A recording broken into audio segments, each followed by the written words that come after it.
acabar con el sandinismo.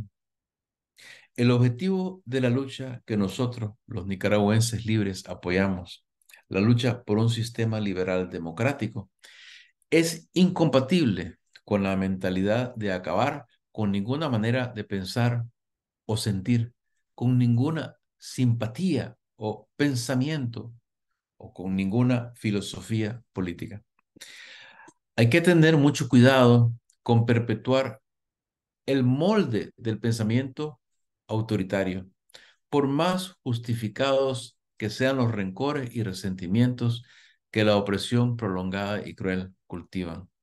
Mucho cuidado, no porque los dictadores de turno no merezcan cualquiera que sea su suerte, sino por nosotros y sobre todo por el pueblo del que somos parte y de los más vulnerables entre ellos. Nuestra obligación es encaminar el proceso hacia una lucha real, distinta de la farsa interesada, de la falsa oposición, la que recibe los dineros del Departamento de Estado, para que haya un profundo cambio democrático. Esto se dice fácil, pero no lo es, porque consiste no solo en derrocar a un sistema entronizado, sino construir otro sobre bases que no son las tradicionales en Nicaragua, lo cual exige que desde ya quienes queremos contribuir nos superemos a nosotros mismos, que rechacemos no solo a este monstruo, sino que rechacemos toda la lógica del poder que en lo político, económico e ideológico impone el sistema que a través de al menos 150 años crea dictaduras, violencia y exclusión, todo para el beneficio de una minúscula élite. Es imperativo que así hagamos. Si de verdad queremos un sistema de poder distintos, con derechos para todos, privilegios para nadie, incluyendo el derecho al emprendimiento individual, a la verdadera libre empresa y no a la concentración oligárquica de la economía. Un poder así exige un Estado de Derecho. Un Estado de Derecho protege a los inocentes y castiga a los criminales.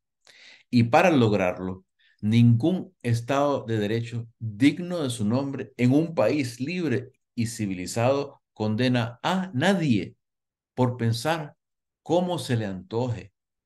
En un estado así conviven en paz, disputan y arreglan disputas conservadores, liberales, comunistas, socialdemócratas, socialistas, fascistas, ambientalistas, anarquistas, eclécticos, indiferentes, religiosos, ateos, agnósticos, evangélicos, mormones, izquierdas y derechas y centros y muchos más. En un estado así, nadie puede ser condenado por llamarse a sí mismo o ser llamado liberal, ni conservador, ni sandinista. Un estado así no puede, si quiere ser un estado de derecho real y ser el sustento de la libertad humana, abogar, por ejemplo, por acabar el liberalismo, acabar con el liberalismo, por más que los partidos llamados liberales sufran desprestigio y sean merecidamente o no objeto del resentimiento u odio de mucha gente.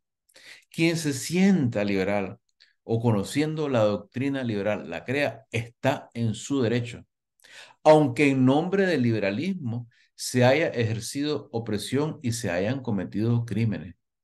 No es exagerar que lo mismo aplica a las religiones. Quien se sienta católico está en su derecho, aunque en nombre del catolicismo se hayan cometido crímenes. Y por supuesto, lo mismo aplica a lo que llaman sandinismo. Quien se sienta sandinista, y digo sentir más que creer porque el sandinismo es más un sentir que una filosofía política, tiene todo el derecho a ser respetado. Y de hecho, a recibir la protección del Estado liberal democrático. Podríamos ir sentimiento por sentimiento, idea por idea, y tendríamos que decir lo mismo. Creer o pensar algo, simpatizar con un movimiento o una idea es un derecho humano. Vamos a luchar contra el terror de la dictadura de turno mientras abogamos por la violación en el futuro, cuando tengamos el poder de los derechos humanos. Para evitar esta contradicción mortal, la solución es sencilla. El Estado de Derecho castiga únicamente a aquellos individuos a quienes individualmente pueda probarse que han cometido un crimen, ya sea privado o público. Crimen, no pensamiento ni simpatía. No es un crimen, por supuesto, ser liberal. Ni siquiera lo es ser somocista. No es un crimen ser de derecha o ser de izquierda.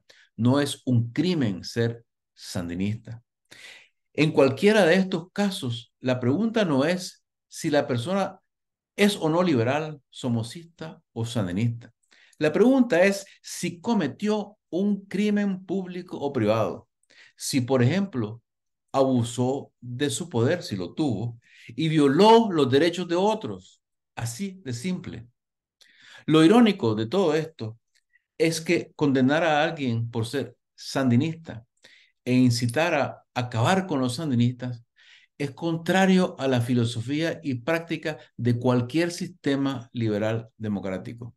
Acabar con los sandinistas puede satisfacer emocionalmente en este momento a quienes odiamos el reino de terror impuesto por los dictadores de turno en representación real de todo el sistema de poder y representación nominal del FSLN, pero lo hace a costa de violar los principios que decimos defender y y de perpetuar el molde autoritario. Acabar con el sandinismo, aparte de atacar, creo yo, queda pendiente este tema, un fantasma ideológico, es fundamentalmente una consigna antidemocrática. Lo más drástico que un demócrata puede, sin entrar en contradicciones de principio, proponer es la abolición legal del FSLN ante la evidencia de que éste se ha convertido enteramente al crimen organizado y se ha documentado su rol en la comisión de crímenes de lesa humanidad. Idealmente, esto debería hacerse en un proceso judicial doméstico ordenado, pero en las condiciones previsibles probablemente tengamos que conformarnos con aceptar la evidencia existente y los dictámenes legales internacionales.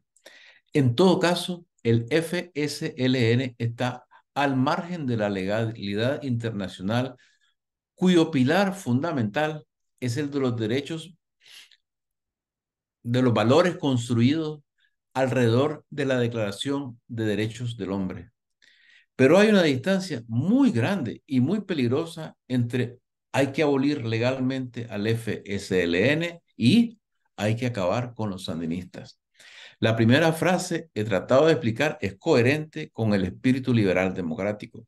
La segunda no, y puede, además de perpetuar la mentalidad totalitaria, tener un eco violento y justificar venganzas irracionales, injustas. ¿Queremos justicia o queremos venganza irracional? Ya sabemos en qué termina esta última.